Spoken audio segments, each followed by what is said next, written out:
Bom, o tema dessa aula, e na verdade ela começa hoje e termina amanhã, é materiais da terra, minerais e rocha. Então, as primeiras aulas, a gente tratou de entender um pouco sobre como a terra se formou, né? Como é a sua estrutura interna, né? Como ela é dividida internamente.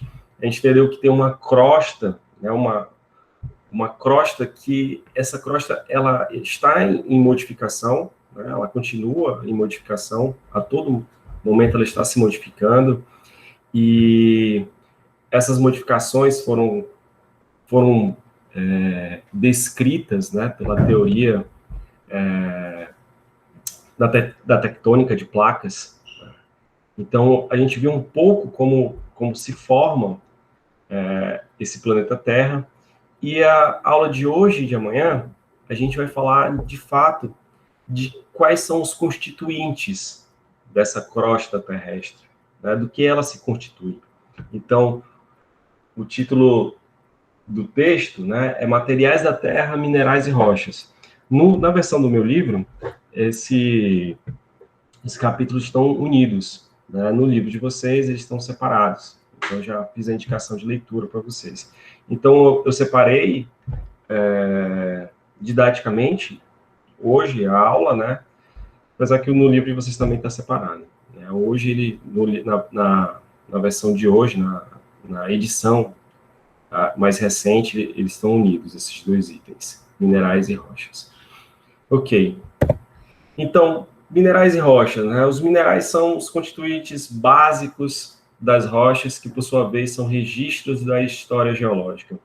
Então, as rochas, elas são constituídas de minerais. Então, os minerais vão se constituindo, vão se cristalizando, né? Os elementos vão se cristalizando, e essa cristalização, essa união de vários componentes, de vários tamanhos, vários minerais de vários tamanhos, e uma que a gente chama de litificação, a condensação e o estado rochoso, né, rígido desse material, é o que a gente chama de rocha. Então, a rocha é, de fato, constituída de vários minerais, de a mais minerais, na verdade. Geralmente, pelo menos dois minerais constituem as rochas. Então, a aula de hoje é sobre esses constituintes das rochas, os minerais. E aí, para identificar e classificar os vários tipos de rochas que compõem a Terra e entender como se formaram, devemos saber como os minerais são formados. Então, para eu conseguir entender como as rochas se constituem, como elas se constituem, como elas se formaram, eu preciso entender como esses minerais que estão presentes dentro das rochas, em tamanhos diferentes, em formatos diferentes, como eles se constituíram, como eles se classificam, quais são os seus tipos, quais os tipos de elementos químicos que o fazem, né, esses minerais. Então, a gente tem um conceito sobre o que seria um mineral, né? Então, um mineral é uma substância de ocorrência natural, sólida, cristalina, geralmente inorgânica, com uma composição química específica. Vejam que eu coloquei em negrito, né, as palavras natural, sólida, cristalina, inorgânica e composição química específica. Natural, se você encontrar um cristal artificial, ele não é um mineral, né? Então, os minerais, eles são naturais, eles são construídos de forma espontânea na natureza, né? Então, o que é produzido em laboratório, né, ele não é um mineral, né, é um cristal, certo? Então, ele é artificial, então ele não se enquadra como um mineral. Ele é sólido, então não existe mineral nem líquido, nem muito menos gasoso, certo? Ele é cristalino, e ele é cristalino pois as minúsculas partículas de matéria, né, ou átomos, que compõem, estão dispostas em um arranjo tridimensional ordenado e repetitivo. É por isso que ele é cristalino. Então, a organização desses átomos, desses elementos que constituem esse mineral, eles estão de uma forma que eles têm um arranjo, né? Ele é uma forma tridimensional, eles são 3D. Eles são 3D. E é uma ordenação, é ordenado e repetitivo. Então, eles estão organizados, ordenados, né? Eles têm uma ordem de aparecimento dentro dos cristais, né? E uma repetição dessa ordem dentro do mineral. Então, por isso que ele é cristalino. Geralmente inorgânico, né? Geralmente inorgânico porque alguns organismos conseguem produzir minerais. Então, na verdade, conseguem expelir minerais, né? Então, por isso que ele é geralmente inorgânico, né? Grande parte dos minerais são inorgânicos. E uma composição química específica. Então, ele tem elementos químicos que o diferenciam de outros. Eles vão se diferenciar por essa composição química e como essa composição química está arranjada, né, está organizada dentro desse mineral. Então, eles também são homogêneos, não podem ser divididos por meios mecânicos. É claro que há outras formas de fazer a divisão dos minerais, mas por meios mecânicos eles não seriam divisíveis. Eles podem ser quebrados, né? Mas não há uma capacidade de divisão mecânica. Né? E aí, quando eu falo nessa divisão mecânica também, a gente tem que pensar num nível microscópico, certo? Não num nível mais macroscópico. Então, eles não têm essa capacidade de ser dividido em componentes menores. Bom, aqui tem um exemplo, né, de um mineral, a calcita. Ela contém carbono inorgânico e é encontrado nas conchas de muitos organismos marinhos, como esses foraminíferos. São essas estruturas aqui, são pequenas conchinhas, né, aqueles caracóizinhos que a gente até encontra na praia. Eu não sei se vocês conseguem perceber o formato aqui. Digam sim no chat. Vocês estão percebendo o formato? Aqui sairia o caramujo, a saídazinha aqui do... Então, os minerais, eles podem ser estudados, né? E aqui a calcita, né?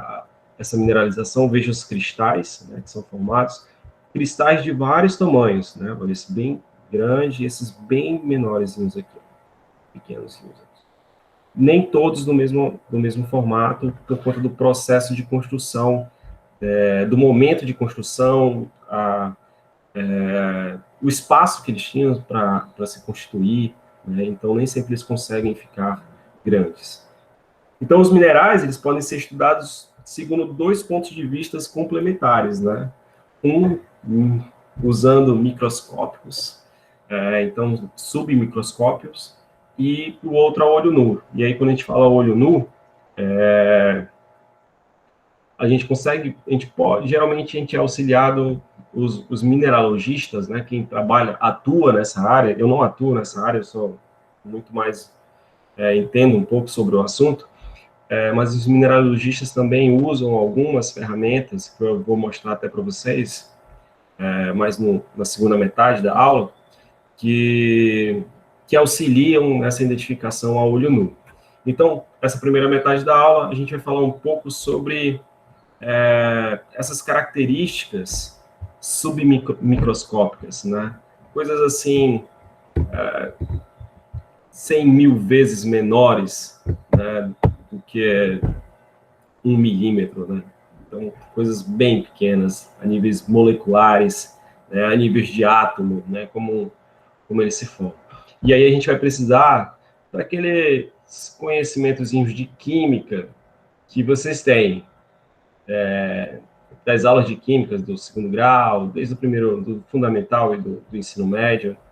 Tudo que vocês aprenderam em química, a gente vai precisar resgatar um pouquinho. Então, eu vou dar um segundo para vocês acessarem todos os conhecimentos de vocês de química, e Eu acho que é suficiente, né? Já que o acesso é via os neurônios cerebrais, então eu acho que 1 segundo é suficiente para isso. Então acessem todos eles aí no HD de vocês interno, para a gente poder falar um pouco sobre esses minerais. 0, né? Ah, deu erro. Ai, ai. Bom, no livro, ele traz digamos, abre um parêntese, né? Ele abre um parêntese que traz um pouco desses conhecimentos de química, sobretudo os necessários para que vocês possam ter um entendimento maior. Então, eu acredito que o que vocês sabem vai facilitar na hora da leitura. E aí vocês podem também pesquisar na internet, que tem muita coisa disponível para vocês pesquisarem. Então, cada mineral é único em decorrência da sua composição química e da forma que os átomos que o compõem estão dispostos. Então, eu já tinha falado isso no slide anterior. Então, de acordo com a composição química, os elementos, se ele tem carbono e oxigênio, como esse carbono e esse oxigênio, a quantidade de carbono e oxigênio, né, como eles estão organizados, vão diferenciar um mineral de outro. Podem diferenciar um mineral de outro. Então, essa seria meio que a assinatura do mineral, né? Você vai olhar para o mineral, ó, o arranjo dele é desse jeito, então a composição química, ele tem quantas moléculas de carbono, quantas moléculas de oxigênio. Então, no nível microscópico, submicroscópico, né, você consegue identificar esse tipo de composição e padronização, organização desses minerais. Então, a composição química, né, os elementos que o compõem, eu coloquei umas interrogações aqui. Átomos, o que seriam esses átomos e como eles estão dispostos. Então, a composição química, os átomos e como eles estão dispostos, a gente vai ver um pouco sobre isso nos slides que se seguem. Então, vamos relembrar. Um átomo é a menor parte de um elemento que conserva propriedades físico e química. Então, um elemento, a menor parte de um elemento seria um átomo. Apesar que o átomo ele tem partes menores que o compõem. Então, o átomo ele é composto, né, por elementos ainda menores, né, que são chamados de elétrons, prótons e nêutrons. Os elétrons sendo negativos, os prótons sendo positivos e os nêutrons neutros, né, nem positivo nem negativo. Então, eles se combinam e provocam reações químicas. A combinação entre átomos iguais, né, semelhantes ou em átomos diferentes que produzem elementos diferentes que produzem essas reações químicas. Então, nessa figura, a título de exemplo, a gente tem um átomo de carbono, tá? E a gente vai falar um pouco sobre carbono na aula inteira. A gente tem um átomo de carbono e a gente tem uma representação do que seria uma esfera, né? Mas para entender o raio, né, de uma perspectiva 3D, né, do átomo, a gente tem a parte interna composta por um núcleo e essa parte externa composta por uma nuvem eletrônica. Essa nuvem eletrônica é a nuvem de elétrons. Né? Os elétrons eles ficam em órbita no entorno do núcleo desse átomo. Então, o núcleo é composto por prótons e nêutrons. Então, o carbono tem 6 elétrons carregados negativamente em uma nuvem, elétrons negativos, circundando um núcleo com 6 prótons carregados positivamente e 6 nêutrons sem carga.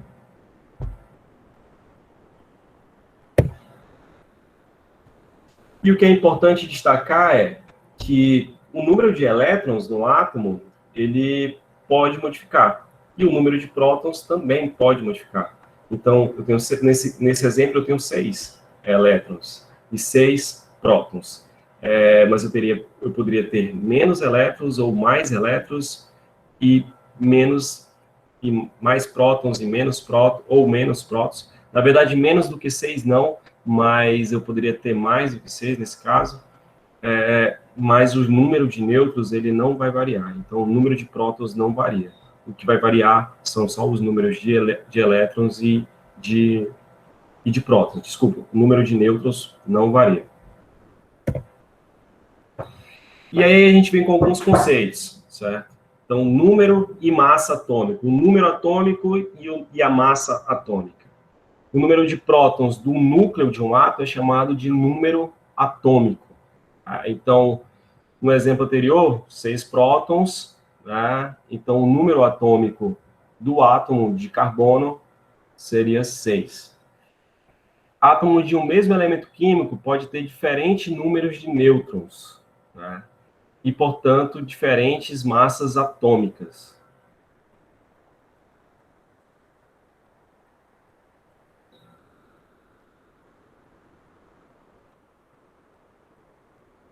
Eu acho que eu coloquei errado aqui, porque o que vai variar é o número de prótons.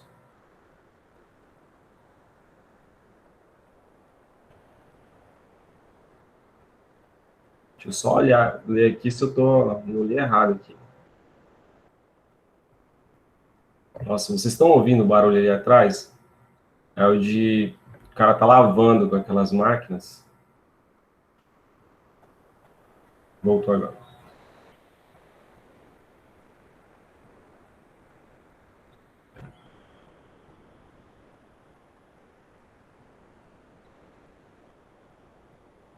Ah, tá. Entendi. Então, na verdade, essa mudança, né, do número de nêutrons, né, dentro do elemento é o que possibilita, né, a criação dos isótopos. Né? Então, essa mudança no número de nêutrons. Então, dentro do mesmo elemento, eu não sei porque eu coloquei aqui. Eu acho que foi aqui que eu coloquei errado. Eu estava falando errado, era aqui, ó. O número de prótons aqui não varia. Eu acabei falando errado aqui para vocês, pessoal. Então, vamos só voltar aqui, só para a gente não... eu vou ter que fazer um corte nesse vídeo, depois eu edito e ninguém vai perceber isso. Então vai aparecer. Na verdade, ele quis dizer tal coisa quando ele falou aquilo.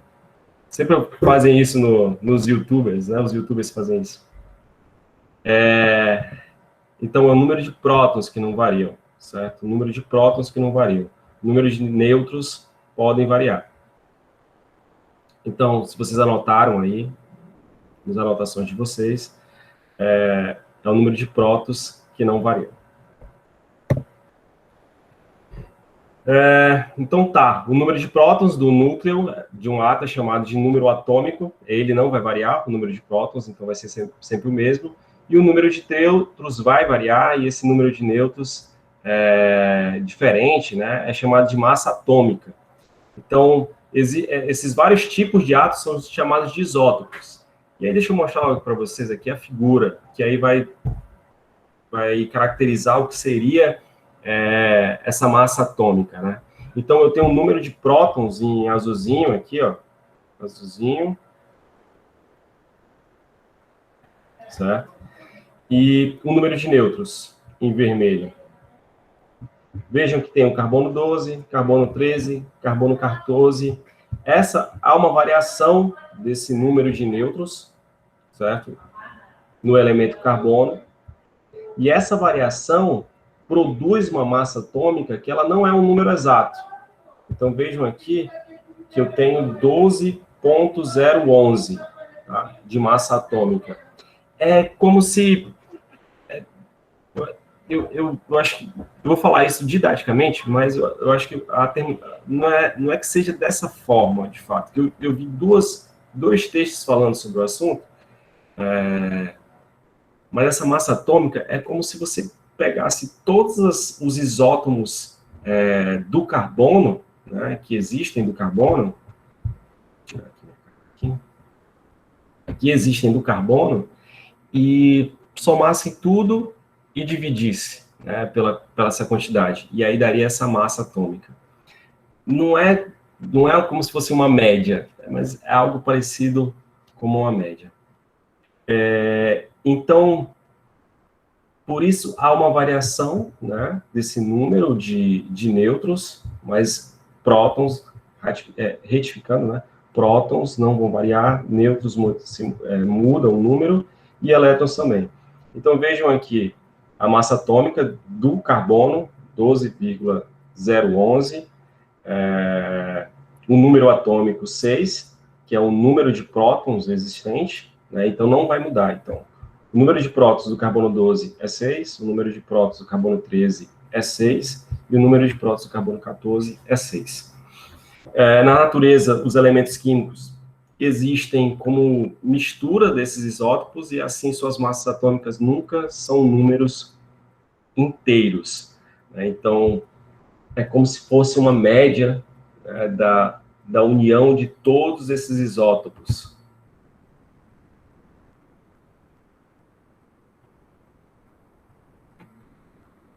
Vocês estão me vendo? Apareceu um erro aqui no Google. Só digam sim aí se estão me vendo. Tá, beleza. Tá sim, professor. Tá aparecendo. Não, é porque apareceu uma mensagem aqui no meu Google, eu pensei que tinha desconectado. Ok. Então, número atômico, número de massa atômica. E aí, um outro conceito que a gente tem que entender é o conceito de reações químicas. Né? Então, essas reações químicas são interações entre átomos de dois ou mais elementos químicos em certas proporções fixas, produzindo compostos químicos. Então, quando elementos se ligam, né, se conectam, provocam a reação, é uma reação química, quando há uma conexão entre esses elementos. E os compostos químicos, né, como os minerais são compostos químicos, são formados por transferências ou compartilhamentos de elétrons entre átomos. Então, essa ligação, essa reação provocada entre esses átomos, né, são ligações, né, são estabelecidas através de ligações químicas, e essas ligações químicas são, na verdade, a transferência ou compartilhamento de elétrons. Então, você pode compartilhar, que é o caso do átomo de carbono, né? Ele está compartilhando elétrons, eu tenho vários átomos de carbono, um ao lado do outro aqui, e eles compartilham os elétrons, certo? Um elétron não vai para compor a órbita, né, de elétrons do outro átomo, mas ele compartilha, é como se ele componha as duas órbitas, né? E essa composição, né, eles têm alguns formatos, e aí eles geralmente têm um formato tridimensional. Né? Então, há um compartilhamento ou uma transferência de elétrons. Nesse caso aqui é o átomo de carbono, no diamante, são dispostos em tetraedros regulares, que compartilham elétrons em 4 átomos vizinhos. E há, na composição do diamante, não só um tetraedro, mas uma reunião desses tetraedros aqui para formar o diamante. Então, as ligações químicas, né, um átomo ou um grupo de átomos que tenham carga elétrica, seja positiva ou negativa, devido à perda ou ganho de um ou mais elétrons, é chamado de íon. Então, quando há uma ligação química com a perda ou ganho de elétrons, a gente costuma chamar essas ligações de íons, ligações iônicas. Então, um íon carregado positivamente é denominado de cátion, quando ele perde elétron, né? Então ele tem mais mais prótons, né, do que elétrons. E o ânion, né, quando ele ganha elétrons. Então, esse menuzinho aqui, sinal de positivo, só para ter uma relação cátion positivo e ânion negativo. A forma mais simples de ligação química é a ligação iônica. Então, as ligações, na verdade, o compartilhamento de elétron, elas são relações mais complexas, né? E a ligação iônica forma-se pela atração eletrostática de íons de cargas opostas. Então, eu tenho um íon de carga positiva e um íon de carga negativa, então, ou seja, um cátion e um ânion, e essas cargas opostas do cátion e do ânion constituem uma ligação química, uma ligação iônica, né? Produzem essa ligação. E, por fim, um compartilhamento eletrônico liga-se uns aos outros por meio de ligação covalentes, né? Que, em geral, são mais fortes do que as ligações iônicas. Então, o compartilhamento eletrônico é chamado de ligações covalentes. E essas ligações, a gente tem que lembrar disso, geralmente são mais fortes. E essa fortaleza, né, dessas ligações, geralmente mais forte, porque tem exceções, também influenciam decisivamente, na verdade, nas características dos minerais. Então, por exemplo, um mineral que é mais duro, a gente vai ver um pouco mais lá na frente, nas propriedades físicas dos minerais, esses minerais mais duros, eles têm ligações covalentes. Então, geralmente são ligações covalentes. Apesar de ter minerais duros também com ligações iônicas. Ok? Se quiserem fazer perguntas, é só falar, professor, quero fazer uma pergunta, e a gente para e a gente tenta explicar novamente, viu? Não fiquem inimidos de fazer perguntas. Então, cerca de 90% dos minerais são compostos iônicos, né? Então, vejam, são construídos de ligações iônicas. 90% dos minerais são construídos de ligações iônicas. Então, os outros 10% são constituídos de ligações por compartilhamento, né? Ligações covalentes, tá? Então, os minerais, aí a gente começa a fazer algumas ligações, alguns pensamentos, né? Então, se eu tenho as ligações iônicas são as mais fracas, então, e 90% dos minerais são compostos iônicos, então, grande parte dos minerais tem ligações fracas, né? Ligações fracas. E só 10%, né, a maioria desses minerais, 10% não, mas a minoria desses minerais tem ligações partilhadas e ligações fortes, certo? Então, nesse exemplo da figura, né, é o sal de cozinha, a halita, né? Aqui logo abaixo tem a forma da halita, né, da cristalização dessa halita. Veja que é um quadrado, né, um retângulozinho, certo? Ela é composta do íon do sódio, né, íon sódio e cloro, né? Então, do cátion sódio e do ânion, né, cloro, né, do íon cloreto, o íon sódio. Essa ligação é uma saída, né, uma perca de um dos elétrons do sódio para compor a órbita eletrônica do cloro. Então, há uma saída, vejam, eu não sei se vocês conseguem perceber, mas há um tracejadozinho da órbita que esse elétron fazia. Há um tracejadozinho. É como se ele sai dessa órbita e vai compor essa outra órbita. E isso estabelece a ligação entre os dois, né? E essa ligação, né, os íons sólidos e cloretos empacotam-se juntos em uma estrutura cúbica, né? Então, eles se organizam de uma forma que produzem um cubo.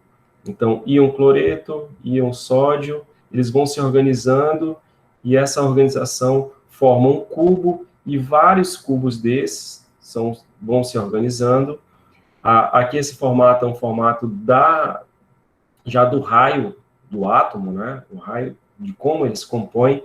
Vejam que tem raios diferentes, cada um desses átomos tem raios diferentes, e essa composição também, né? Vejam que a composição também lembra um cubo, e está aqui ele, como é composto na natureza, certo? Vejam que tem pedacinhos menores, da mesma alita. Essa estrutura aqui embaixo não é a alita. A alita são esses dois aqui, cristalizados, esses transparentes, translúcidos aqui, cristalizados. Então, a estrutura atômica dos minerais, essa estrutura aqui, né, de como eles formam essa estrutura atômica dos minerais, quanto a essa estrutura atômica dos minerais, os átomos constituintes dos minerais agrupam-se segundo proporções químicas e arranjos cristalinos adequados. Um arranjo tridimensional ordenado. Um arranjo tridimensional ordenado. Isso aqui, ó. Um arranjo tridimensional ordenado.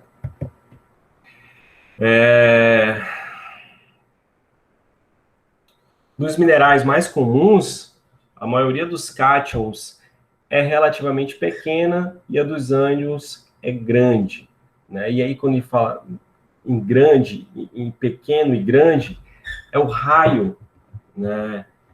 O raio do espaço, né? A quantidade de espaço que ocupa cada cátion e cada ânion. Então, os tamanhos dos íons, na forma em que são comumente encontrados em minerais formadores de rocha. Então, esses íons, né, íons cátions e íons ânion, né, cátions positivos, ânions negativos, o tamanho deles, né, tem uma variação de 0,27 no silício. Silício e oxigênio são os elementos químicos mais presentes na crosta terrestre. Então, grande parte das rochas se formam desses elementos. Mas esses elementos que estão aqui são os principais elementos formadores de rochas. São a partir desses elementos que são constituídos a rocha. Grande parte das rochas e dos minerais, né? Dos minerais e das rochas. Então, vejam que esse número do raio, né, do raio iônico, né, esse raio aqui, até o meio, né, o raio, esse raio iônico, ele tem 10 menos 8 centímetros. 10 elevado a menos 8 centímetros. Bom, se vocês fizeram o cálculo, vocês lembram disso? De matemática? Era exponenciação, o tema da aula. Eu acho que quem lembra deve ser a Thaís. A Thaís que é fé em matemática. Cadê? É Thaís? Não, Tayane, desculpa. A Tayane. Cadê? Tayane. A Tayane é fé, era fé em matemática. Oi, professor. Então, você lembra da aula de exponenciação? Não. Putz, cara, não lembro. Então, Tayane não lembra, então os outros provavelmente não devem lembrar também. Alguém lembra? Alguém me surpreenda? Alguém de vocês me surpreendam? Lembrar eu lembro, mas agora... Eu tenho uma vaga lembrança, né? Eu tenho uma vaga lembrança, assim, tipo...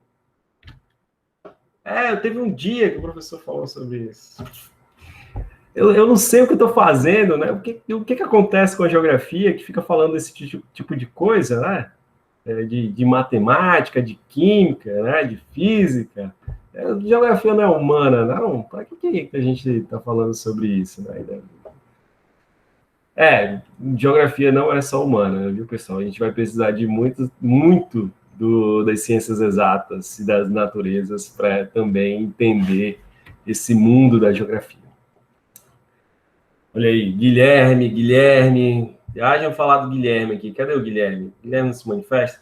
Então, vou esperar o Guilherme se manifestar ou eu já falo para vocês? Eu só fiz um cálculo aqui para vocês, desse daqui, que é o cálculo mais fácil, né? Ai, meu Deus, fiz um desenho tão feio. Deixa eu limpar aqui. Ponteira para cá. Pronto, isso aqui, ó. O do cálcio. Né? O cátion, cálcio. Vejam que aqui o raio iônico dele é 1, certo? Então, é 1 dividido por 10 a menos 8. Na verdade, multiplicado por 10 a menos 8, mas como a gente tem um sinal negativo aqui, isso quer dizer que é dividido. Né? Dividido por 10 a menos 8. E aí, é só você pensar, são 8 zeros, tá? São 8 zeros. Você coloca o número 1 e coloca 8 zeros. Isso. Então, vou dar aqui o valor para vocês. Ó. 1 mais 8 zeros. 1, 2, 3, 4, 5, 6, 7, 8. Vamos lá, que número é esse, hein?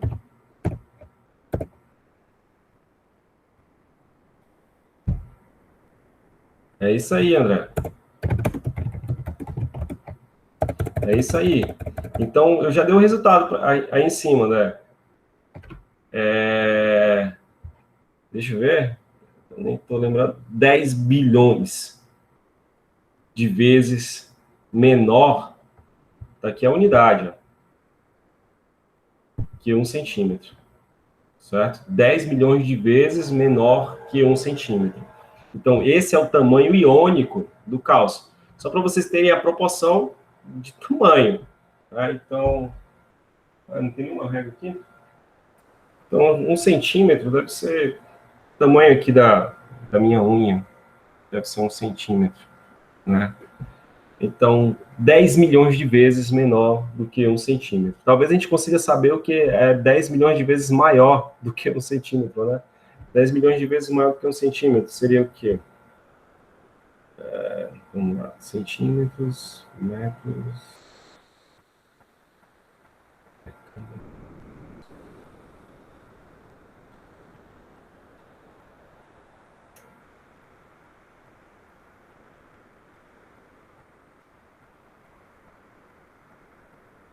Eu coloquei zeros a menos, será? 3... É mesmo, tá certo. Paulo, eu só estava testando, sabia? Eu sabia que era 100 milhões. Eu sabia que era 100 milhões. Eu só queria saber se vocês estavam atentos, assim. Era só isso. Saber se vocês estavam ligados na aula. Eu sabia. Eu tinha até combinado com o João sobre isso. Não, João. Eu tinha combinado com ele. Falei, olha, eu vou dar uma errada e vocês vão ver. A gente vai testar aqui, saber quem é que está atento ou não. Ei, obrigado aí. Obrigado ao Paulo, né? Deixa eu ver. Foi o Paulo que se atentou primeiro, né? Depois o André. Pois é. Mas, de qualquer forma, só para vocês terem noção de quão pequeno é um átomo, né? Então, esse daqui é um átomo de valor 1, né? Então, o sulfeto, ele é maior do que o cálcio, né? Maior do que o potássio. Né? Um pouco menor, o potássio é um pouco menor que o oxigênio. Mas olha o tamanho do silício. 0,27 10 vezes 10 a menos 8. Né? 0,27. Vejam, silício e oxigênio se combinam. Né? Então,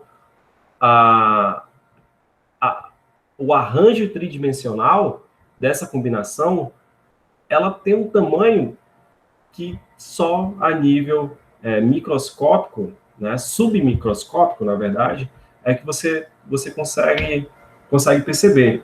Então, você não vai conseguir ver esse arranjo de cátion ânion a olho nu, né, só usando equipamentos de ampliação para você conseguir ver.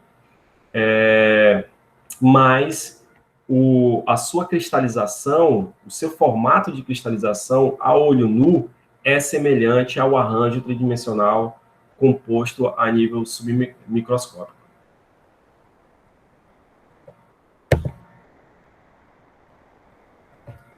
Vou voltar aqui.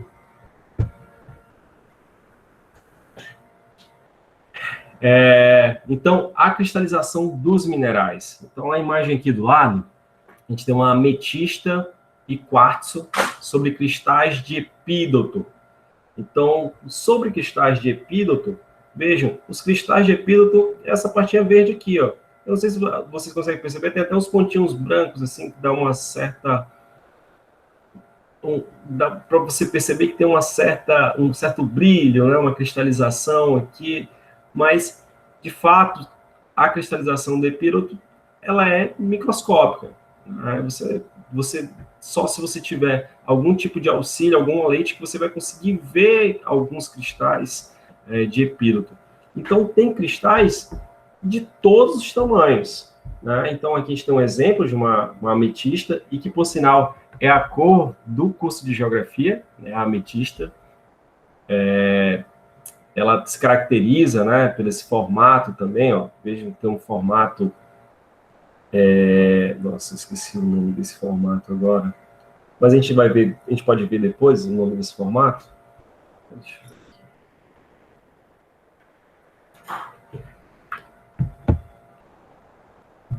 eu ver aqui, ó.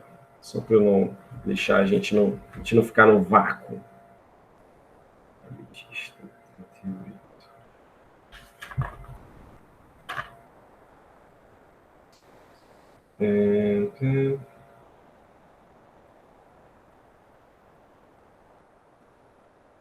É um formato trigonal, prismas hexagonais, né? Prismas hexagonais. Então, aqui é um exemplo, né, de cristalização, de como esses cristais se cristalizam. Então, a cristalização dos cristais, né, dos minerais, é o crescimento de um sólido a partir de um gás ou líquido. Lembram que a gente falou assim, olha, os minerais, eles não são nem gasosos, nem líquidos, eles são sólidos. Né? Os minerais são sólidos. Entretanto, eles crescem a partir da relação de um gás ou de um líquido, certo? Ou de gás e líquido. A partir de uma reação química entre elementos nesse estado, né, no estado líquido ou no estado gasoso, é possível a cristalização, né, a formação dos minerais, a cristalização dos minerais. Então, as estruturas cristalinas são, em grande parte, determinadas pela forma como os ânions estão dispostos e pela maneira como os cátions se colocam entre eles. É isso, ó. Como os ânions e os cátions, tá? No caso, o sódio, né, o sódio e o cloreto, como esses elementos se organizam. Então, a cristalização depende de como eles se organizam. Os limites dos cristais são superfícies planas chamadas de faces cristalinas, que são a expressão externa da estrutura atômica interior. Então, isso daqui, o que eu estou vendo, né, externamente, que eu consigo ver a olho nu, olhando para inglês, mas é um cristal natural de quartzo, e suas faces cristalinas, aqui faces cristalinas, né, de um perfeito cristal de quartzo, são a expressão externa da sua estrutura atômica interior. Então, como os elementos que compõem o quartzo, eles se organizam, né, do ponto de vista do arranjo tridimensional. Então, o que vocês estão vendo externamente, o que vocês conseguem ver externamente, é esse reflexo dessa estrutura interna, essa estrutura atômica interna. Então, os grandes cristais com faces bem definidas formam-se quando o crescimento é lento e estável, e quando há espaço adequado para isso. Então, para a gente conseguir ver grandes cristais, a gente vai precisar, foi necessário ter tempo, ter estabilidade da região. Então, eu não posso ter movimentações bruscas. Ele precisou de um longo tempo para poder se cristalizar, e ele também tem que ter espaço. Então, se você não tem espaço para se cristalizar, ele quebra, o cristal pode quebrar, ele pode começar a se formar em outras dimensões, em outras camadas, em outras proporções, e ou não conseguir crescer a tamanhos macroscópicos. Então, olhem, tem cristais, é claro, que não crescem a tamanhos macroscópicos. Vocês conseguem perceber o cara aqui, ó? Cadê? Estão vendo ele aí?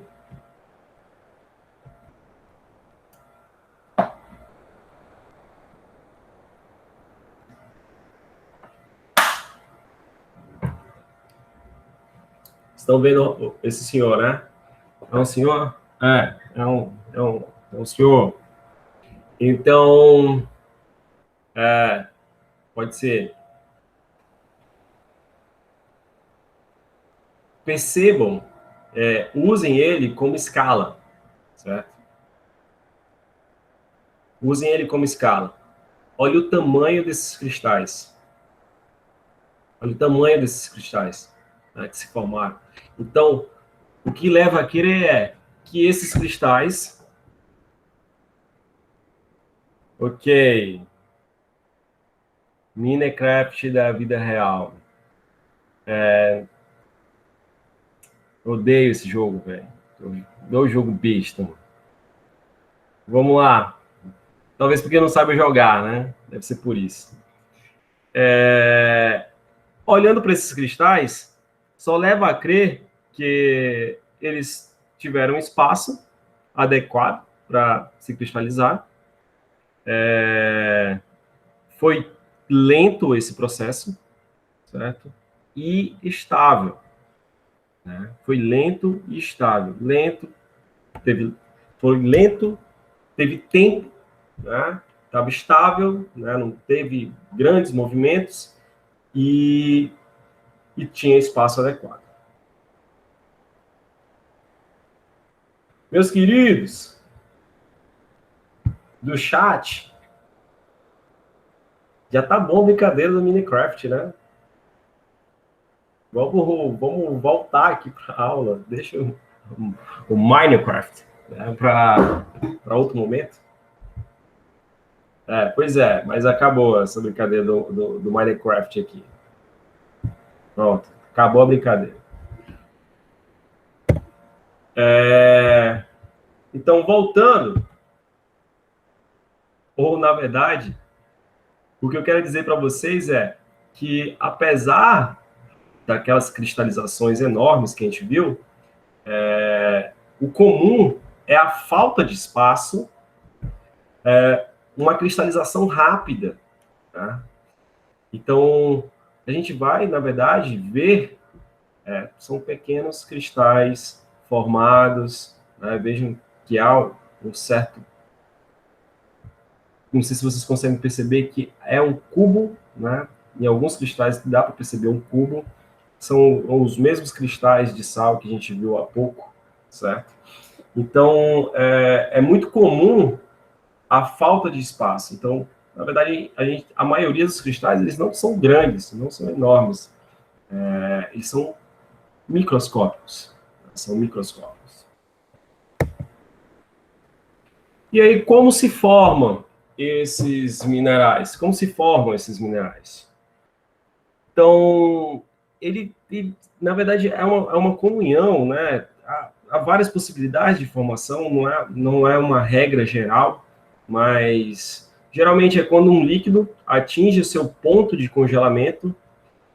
Aí a gente tem como exemplo o gelo. A água é um mineral, certo? E o gelo, no seu formato, na verdade, a água no seu formato sólido é entendido como um mineral. Então, essa cristalização, né, o ponto de congelamento, né, que aí está 0 graus negativo, seria o ponto de congelamento, é o início da cristalização, e a gente já deve ter visto isso em um copo de água que está iniciando o processo de solidificação, né, de construção do gelo. A gente consegue perceber os cristais que se formam. ou fica abaixo do ponto de fusão. E quando se diz abaixo do ponto de fusão, é só para não confundir, porque geralmente quando a gente fala de congelamento, a gente está falando de baixas temperaturas.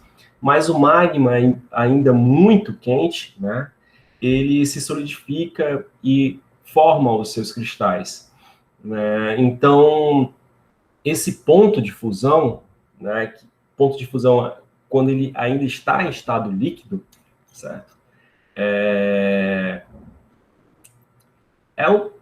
Em temperaturas elevadíssimas, mas a solidificação ainda se passa em temperaturas elevadas, né? Então, por isso que é uma diferença entre ponto de congelamento e ponto de fusão. Não dá para entender o processo de solidificação do magma como um ponto de congelamento, mas abaixo do seu ponto de fusão.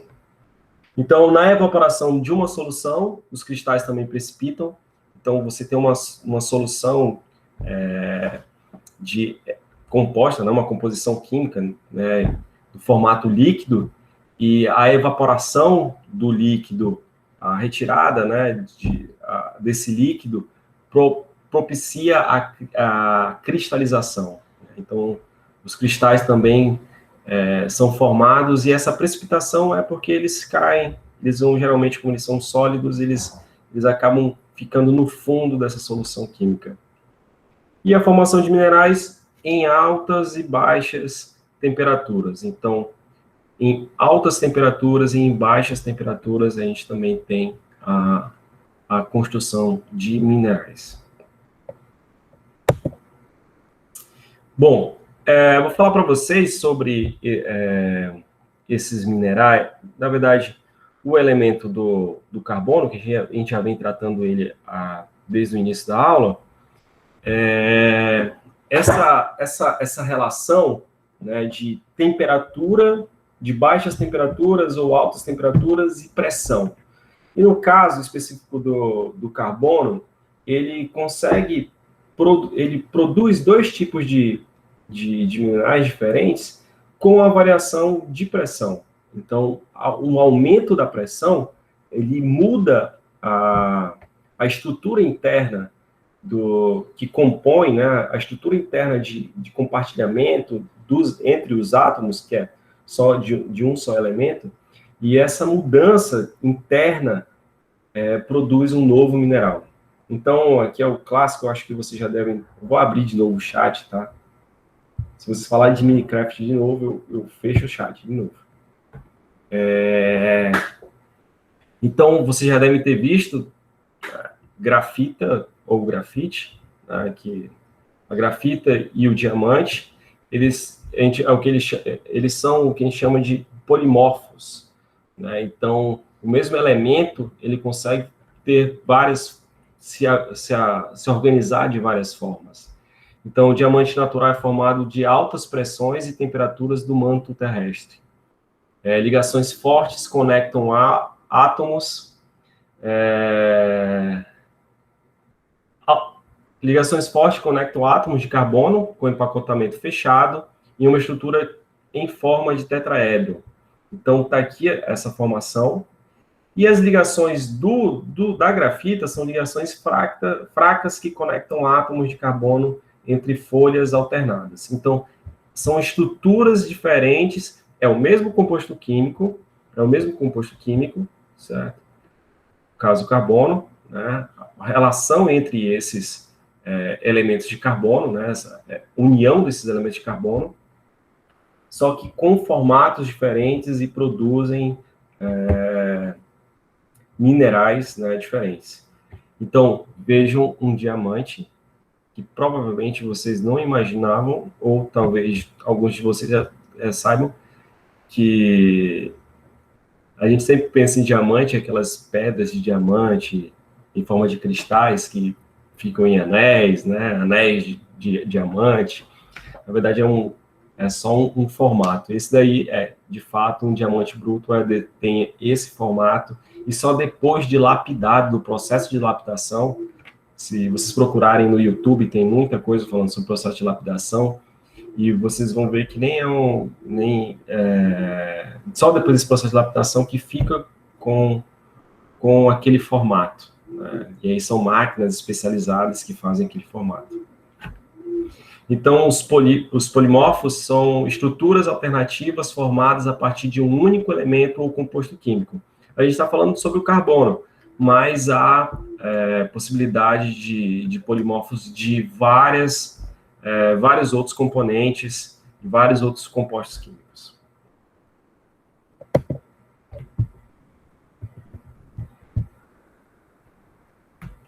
Então, quais são os minerais formadores das rochas, né?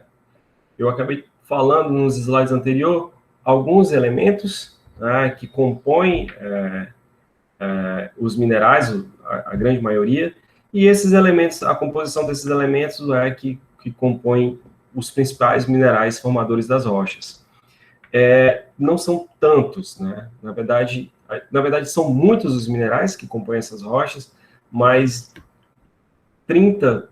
em torno de 30 minerais são os mais abundantes, certo? Então, todos os outros minerais são raros na natureza. 30 minerais que estão agrupados em 8 categorias são os mais abundantes na natureza. Então, todos os minerais da Terra são classificados em 8 grupos, de acordo com sua composição química. 30 minerais diferentes são os principais constituintes da maioria das rochas crustais, né? As rochas da crosta terrestre são constituídas em grande parte por 30 minerais.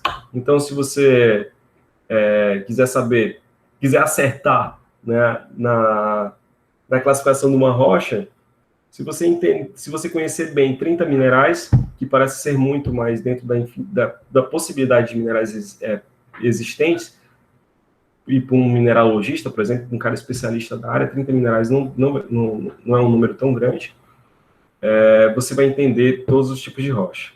Alguns minerais, como o cobre, ocorrem naturalmente, como elementos puros, não ionizados, e são classificados como elementos nativos.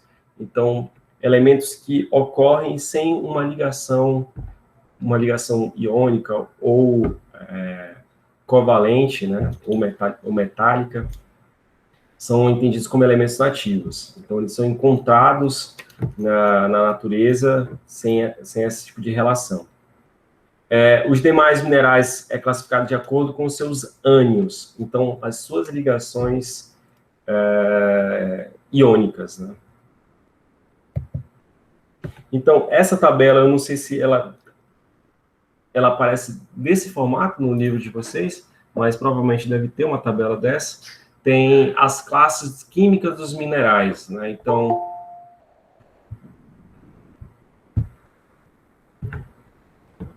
elementos nativos, né? Então, são os, como a gente falou, do cobre, né? Tá aqui como exemplo, o cobre metálico. Óxidos, é um íon de oxigênio, o O2-. Haletos é um cloreto, um fluoreto, um brometo, um iodeto. Por exemplo, a halita é um cloreto, né?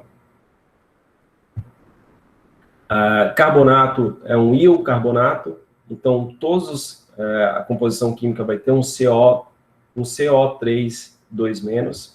Então, aqui na calcita eu tenho o cálcio, né, com o CO3, é uma ligação desses dois. Os sulfatos vão ter uma partícula de enxofre, né? Deixa eu consultar minha tabela, mas é enxofre.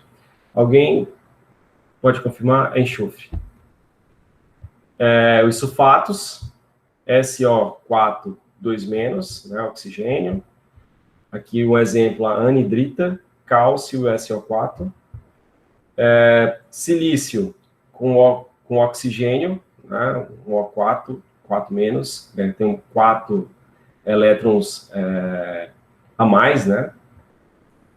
Ele vai se relacionar com outros compostos, né? No caso aqui, o manganês e o ferro. E os sulfetos, enxofre 2- com a pirita. Então, aqui tem uma relação entre o ferro e o enxofre, né? Vou só confirmar aqui. Eu acho que eu tinha mandado para vocês uma tabela dos componentes, dos elementos químicos. Não sei se eu enviei, mas eu vou enviar aqui. Aulas.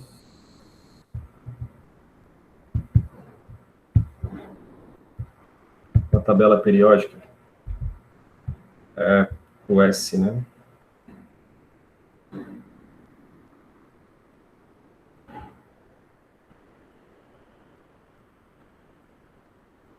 Ok, é enxofre mesmo. Só que eu fico na dúvida sempre nessas letrinhas, né? Não são iguais, né? O enxofre é com E, né? E aí, às vezes confunde. Mas tudo certo, é um enxofre mesmo. Pronto, mandei. O André está confirmando que eu mandei essa tabela periódica para vocês. Então, as outras classes químicas, né, seriam os elementos nativos, os hidróxidos e os aletos, né? Esses elementos nativos, hidróxidos e aletos, não são tão comuns quanto os minerais formadores das rochas. Os silicatos, né?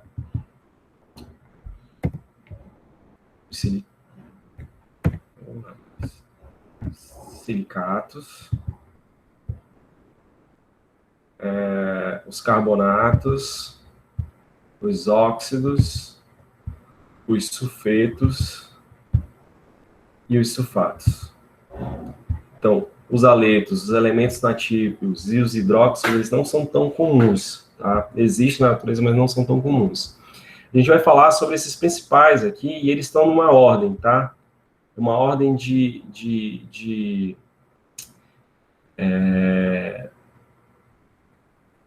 aparecimento, na verdade, uma ordem de importância de quantidade, né? De quantitativos mesmo, de quanto tem. Então, silicatos, carbonatos, óxidos, sulfetos e sulfatos. Os silicatos, né, são os minerais mais abundantes da crosta terrestre, são formados pela combinação de oxigênio e silício, os dois elementos de maior ocorrência na crosta com cátions de outros elementos. Então, o oxigênio e o silício, né, o íon silicato, esse rapaz aqui, ele se une a outros elementos químicos, né? No caso aqui, eu tenho uma estrutura do quartzo, né? Uma estrutura em tetraedros, e essa organização vai ser toda em tetraedro. Então, vão ser triângulos, né? Como se fossem pirâmides, pequenas pirâmides.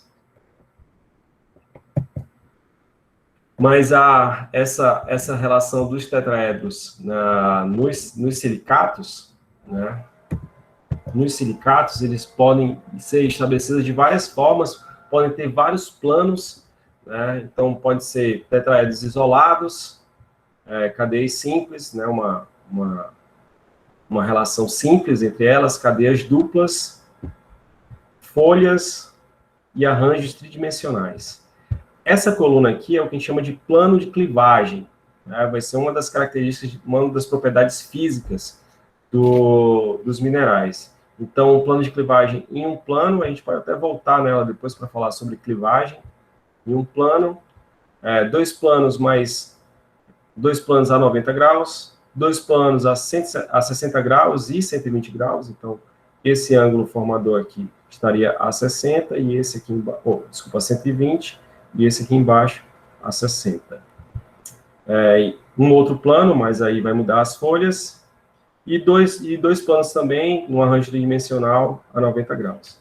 E aqui os elementos que se formam, né, as espécies que se formam. A olivina, piroxênio, anfibólio, mica, né, feldespato. Então, todos esses elementos formados são silicatos, né, e vejam que os compostos químicos, né, os elementos que vão se modificar, ou então essa estrutura, vejam que aqui tem um 2, ó. E aqui são os mesmos elementos, um de cada vez, tá? Ou magnésio ou ferro ligado ao silício, ao íon silicato, né? E aqui são duas moléculas de ferro, e aqui seria só uma molécula de ferro, ou uma molécula duas de magnésio, ou uma de magnésio ligada ao silicato. Quando é só uma, eles fazem 2 planos de clivagem, né? A 90 graus. E quando são duas, é um plano só de clivagem. Os carbonatos, né, são minerais constituídos de carbono e oxigênio na forma de ânion carbonato. Esse CO2 aqui.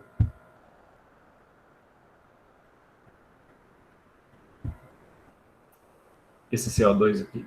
CO3, né, 2-, combinado com cálcio e magnésio. A calcita, carbonato de cálcio e o CO3, é um desses minerais. Então, a gente vem falando da calcita também. Lá no início a gente falou sobre a calcita. Então, aqui está o plano, né, a estrutura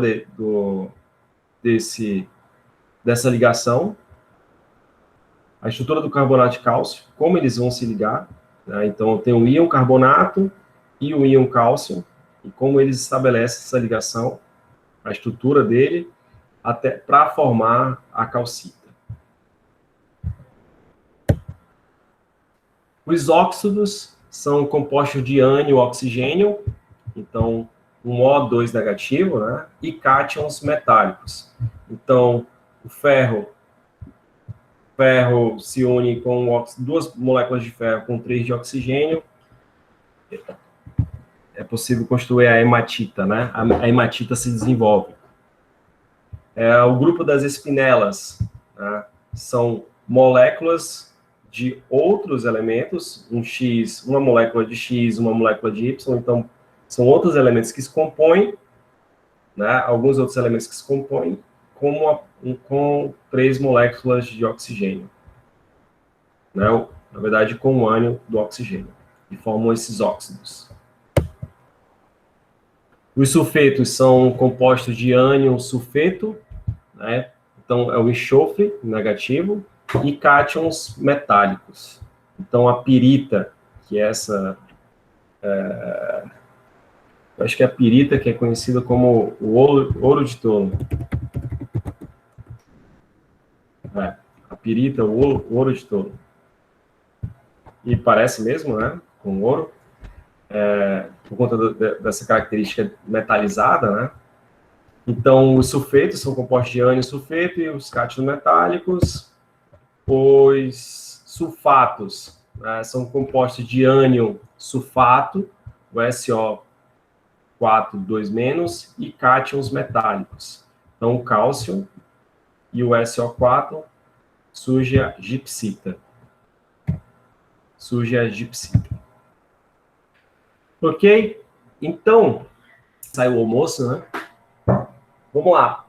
Propriedades físicas dos minerais. Então, até então, a gente está falando sobre as propriedades químicas, né, desses minerais. E aí, essas propriedades físicas, na verdade, físico-químicas, né, dos minerais. E aí, quando a gente fala de físicas, é da estrutura física, aquilo que se mostra. E que o que a gente pode ver a olho nu, ou com alguns apetrechos um pouco mais simples, né, para poder identificar essas características. Então, a gente vai listar aqui uma série dessas características e como elas são identificadas. Ok?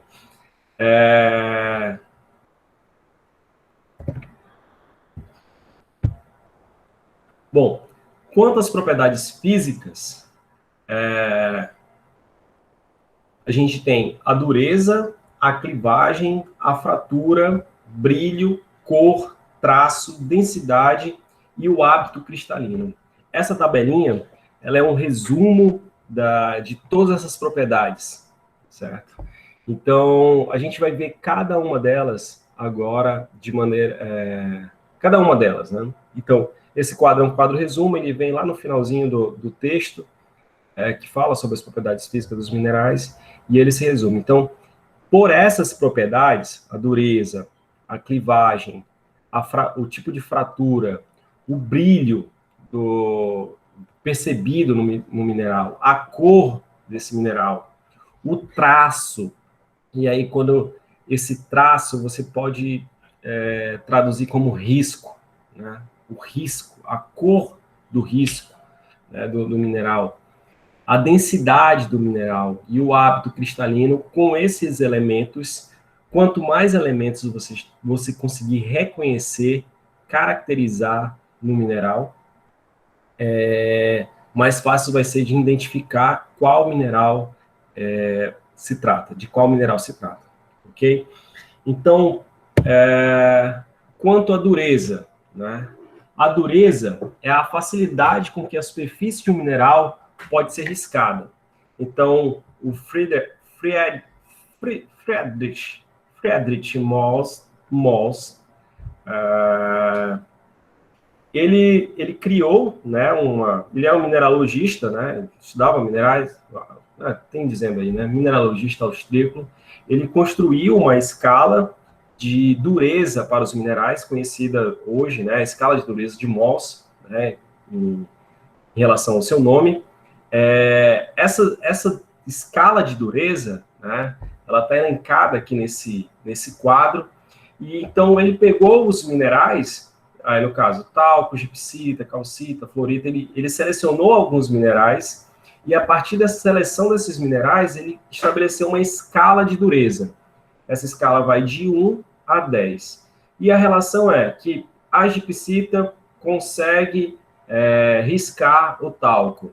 A calcita consegue riscar a gipsita e o talco. A fluorita consegue riscar a calcita, a gipsita e o talco.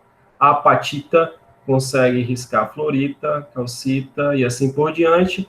E o diamante é aquele que consegue riscar todos, né? Então, o coridon número 9 não consegue riscar o diamante, ok?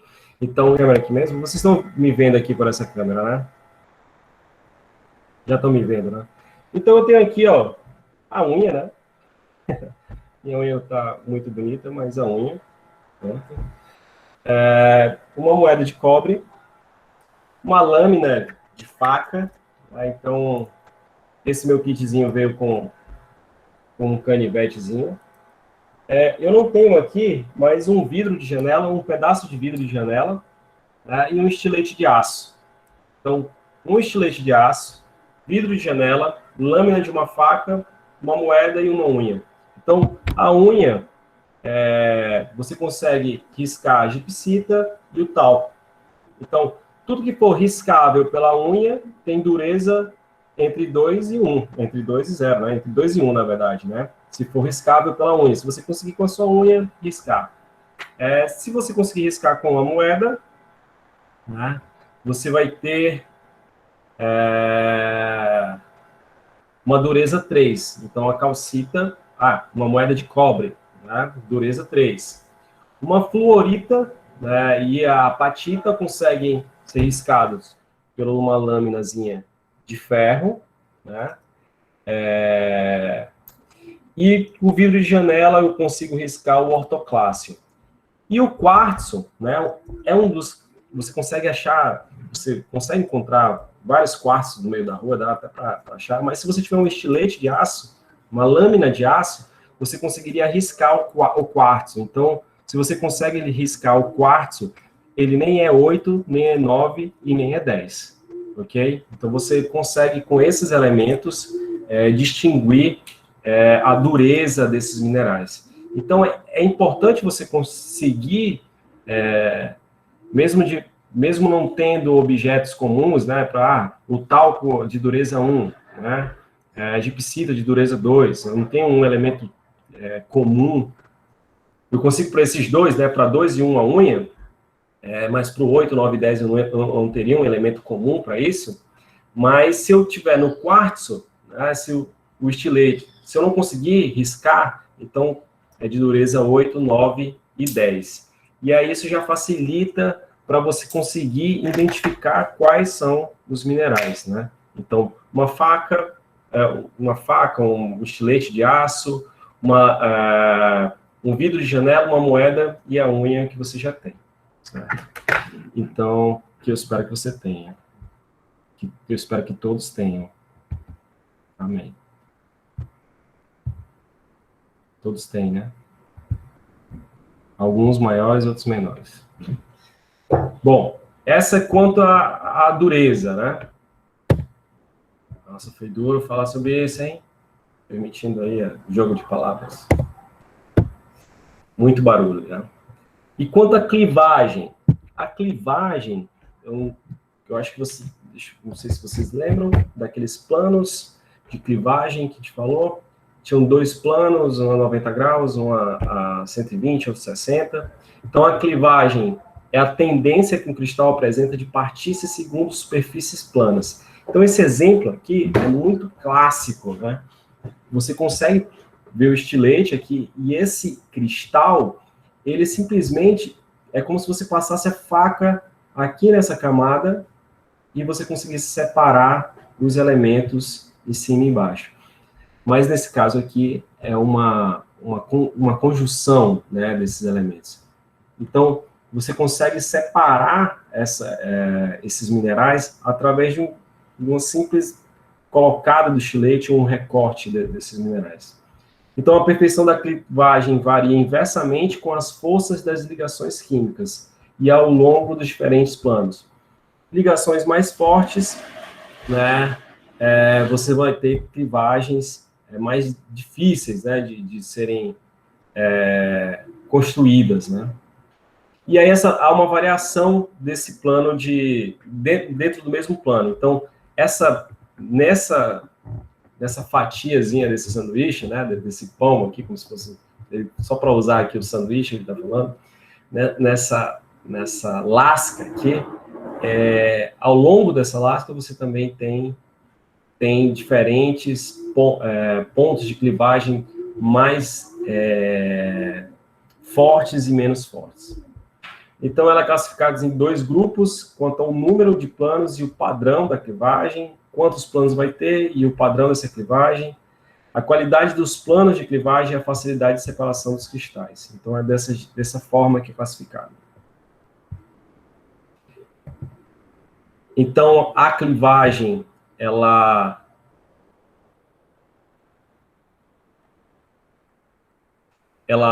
tem vários planos, né? E ela influencia, por exemplo, na distinção dos minerais, né? Então, aqui eu tenho uma clivagem de 120 graus, né? Uma direção da clivagem de 120 graus, e aqui uma direção da clivagem de 90 graus. E possibilidade como eles são muito parecidos, você só consegue distinguir o piroxênio do anfibólio por conta desse padrão da direção da clivagem, na verdade.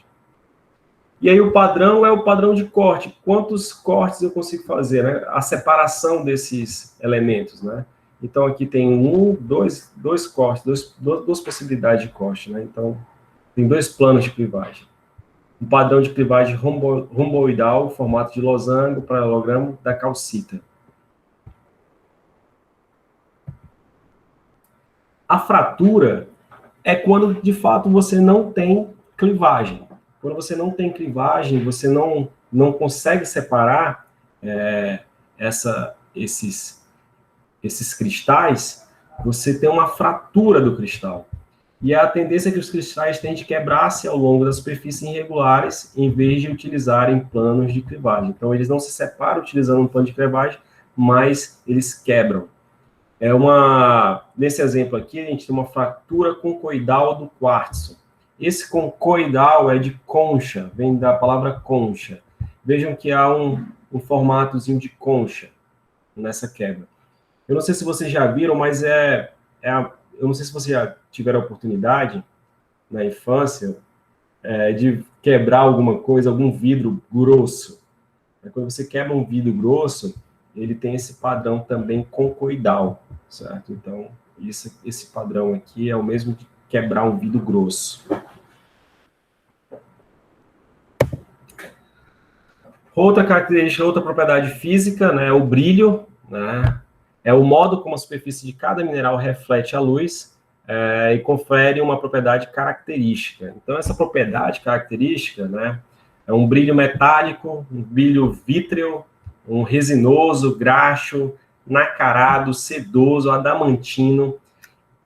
O brilho depende da percepção visual da luz, refletida pelo examinador. Então, dependendo de como você percebe esse brilho, você consegue diferenciar, né, dessas características.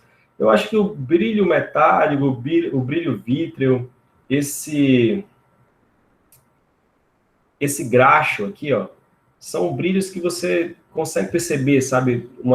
Esse graxo oleoso, né? Um brilho meio gorduroso.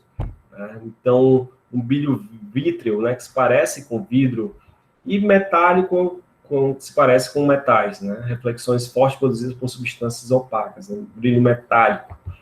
Então, depende muito dessa acuidade visual da pessoa e da quantidade de luz que está sendo refletida. Então, quando você vai, uma dessas características, geralmente você precisa de luz. Você não pode fazer no local escuro. Você precisa de luz para poder fazer essa caracterização quanto ao brilho. Desculpa. Não só contra o brilho, mas também quanto à cor, né, que é um dos outros elementos. A cor de um mineral pode ser distinta, mas não é um critério mais confiável para a sua identificação, porque o mesmo mineral ele pode apresentar várias cores. Né? Então, e a cor não é única, não é exclusiva para um mineral. Então, vários minerais apresentam a cor branca, por exemplo. Então, você não pode, o mineral é a cor branca, então só pode ser tal mineral, né? A cor branca só pode ser tal mineral. E nesse caso aqui, ele usa como exemplo uma barrinha de cerâmica, né? E nessa barrinha de cerâmica, vocês estão olhando aí? Sim. Sim. Valeu. Só gosto da Tayane aqui, que ela responde. Da Tayane, do Jimmy, do Gadiel também. Pô, todo mundo respondeu, agora vou ter que dizer que gosto de todo mundo.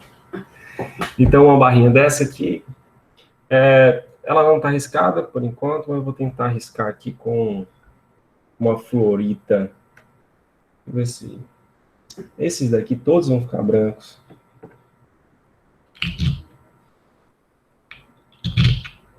Pronto, fiz 2 riscos aqui. Vocês conseguem ver? Normalmente dá para enxergar, mas eu estou enxergando um pouco.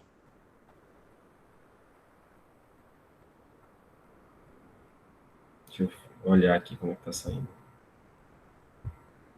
Tá aqui, ó. Eu vou apontar aqui. Opa, olha aqui, ó. Esse daqui e esse risco aqui. Ficaram brancos, né? Da fluorita. Deixa eu colocar, vou riscar aqui com talco agora.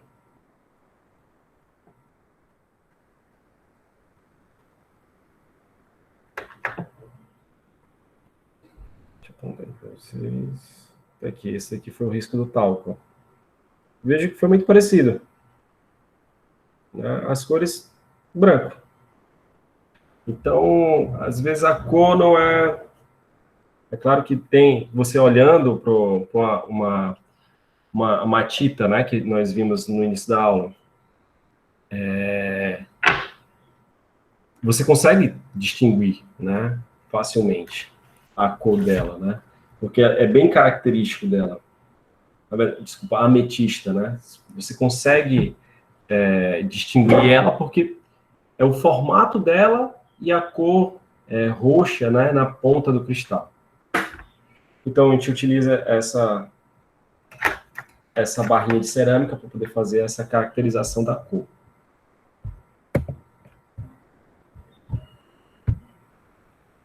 Bom, todos os minerais contêm impurezas, né? E essas impurezas, né, que perfazem menos 0,1% do que seria esse mineral, são chamados de elemento traço. Né? E esses elementos traços, eles mudam a cor do mineral. Então, é uma composição muito pequena, é um elemento traço, é como se fosse uma sujeira no mineral, mas que muda a cor dos minerais. Então, nesse caso aqui, esses dois aqui são um coridon, né, que eu também tenho um coridon aqui. Olha a cor do meu coridon. Certo? Ele é um pouco mais azulado, né, parecido com esse daqui. Isso daqui já é o que a gente chama de gema, que já está polido, né, polido, laminado e polido, né?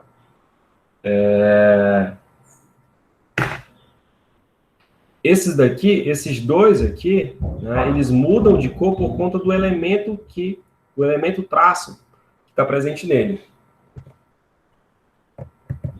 Bem, então, como prometido, nós vamos gravar um vídeo aqui sobre densidade relativa ou gravidade específica. São características que as pedras... Então, esses elementos aqui, eles mudam, certo? E esse daqui, ó, o cromo, está presente no rubi e também no coridon, mas o cromo presente como elemento traço no rubi deixa ele com esse tom mais azul esverdeado, não esverdeado, e no coridon ele dá essa tonalidade rosa pro coridon.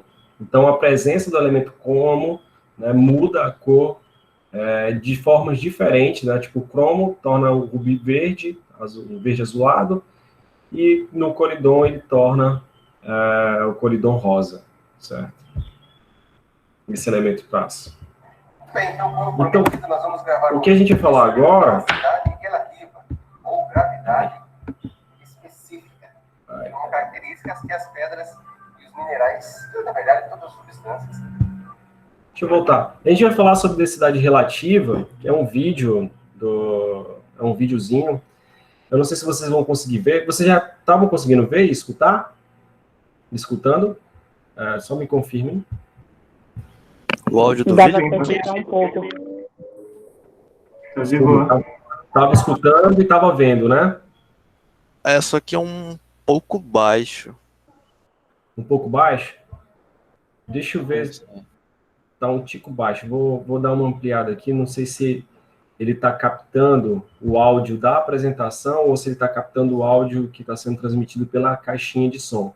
Estava aparecendo delay, não dava para perceber delay que a gente não estava vendo a voz do cara, né? A gente não está vendo o cara falando. Então, vou até dar uma desligada aqui no meu, para ele ficar talvez um pouquinho maior aí para vocês.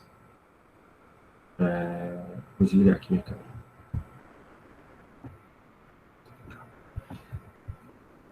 Então, vamos lá.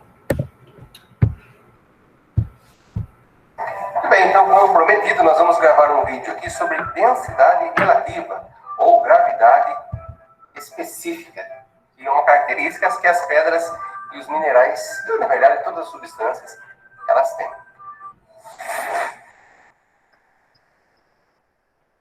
O vídeo vai ser bem específico, né? Nós não vamos ficar aqui enchendo o vídeo com um monte de história, nada disso.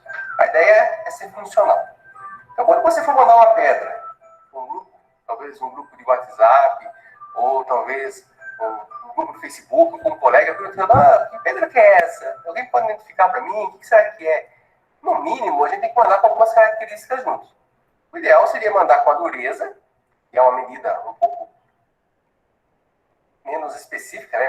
mais difícil de se conseguir corretamente, e a gravidade específica, ou a densidade relativa. Vamos tratar como densidade relativa. A densidade relativa da pedra ela é simples de fazer.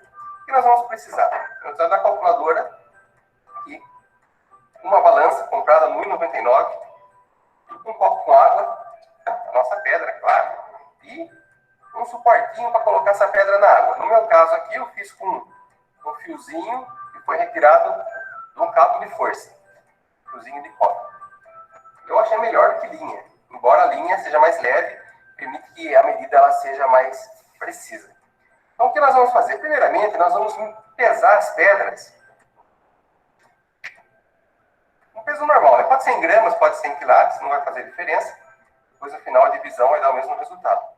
Então, vamos pesar aqui. Ó. Primeiro, quartzo cialino. Está dando 9,6 gramas. Pesado no ar diretamente. Aí nós temos aqui uma ametista. A ametista está dando 15,6 gramas. E temos um coridon. Lembramos que esse coridon não é puro, né? Tem outro minério no meio, eu não estou lembrando o nome dele, mas isso vai influenciar na medida que nós vamos tirar aqui da densidade relativa. Muito bem, então aqui pesou os três no ar. Agora vamos pegar o copo com água e vamos tarar a balança, ou seja, zerar a balança com um peso, com um copo com água em cima. E agora nós vamos passar novamente a medida das pedras, só que dessa vez dentro da água. O ideal seria uma água por volta de 3,8 graus, que é a temperatura que a água atinge a sua maior densidade, para a medida ser 100% específica. Mas não tem como a gente medir isso aí, então vai na água a temperatura ambiente mesmo. Prendeu a pedra no cabinho, no fiozinho, colocou na água, lembra de não encostar na lateral e nem no fundo. Então a gente vai ter aqui uma medida de 3,7 para o quartzo hialino. Então a gente vai dividir aqui o peso dele por 3,7. Então o que na verdade é a densidade relativa? A gente está dividindo o peso da pedra ao ar livre pelo peso da pedra dentro de um líquido, no caso aqui, a água. Bom, a ametista, vamos fazer a mesma coisa. A ametista aqui está dando 5,8. Então, dividido por 5,8. E nós vamos medir aqui também o corino.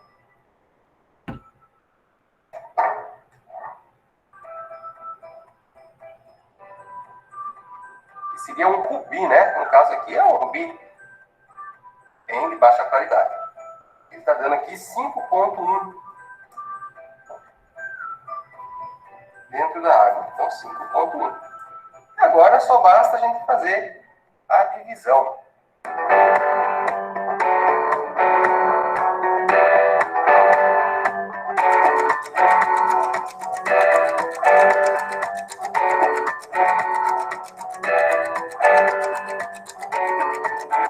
Então, essa é a densidade relativa de cada uma das pedras.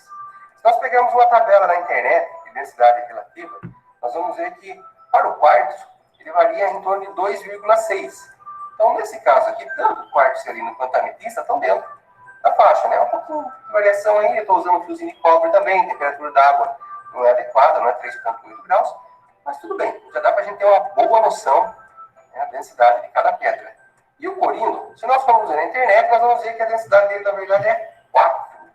Ah, mas está dando muita diferença, está dando 0,3 de diferença? Sim, está dando 0,3. Por quê? Porque o meu corino, como mencionado no início, ele não é puro. Nós podemos ver aqui que ele tem um outro material junto na pedra. Se fosse somente ela purinha, estaria dando muito próximo de 4. Ok, pessoal, então é isso aí.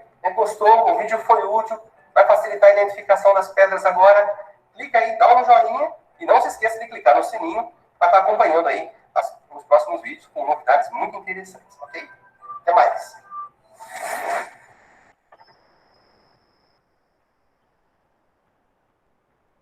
Bom,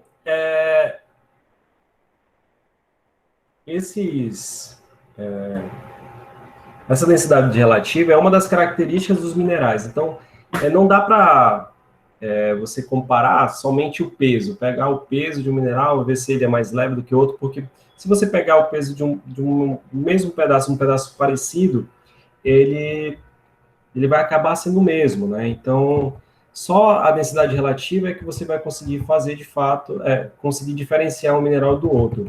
Então, ele fala dos números, o que seria a densidade relativa dos minerais, né? Então, deixa eu voltar aqui, voltar com a minha câmera. Na verdade, depois que você consegue identificar essa densidade relativa, você pode pegar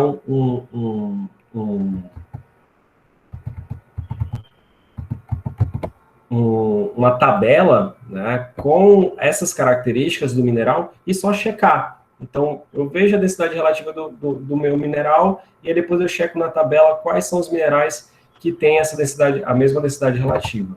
Então, eu peguei para vocês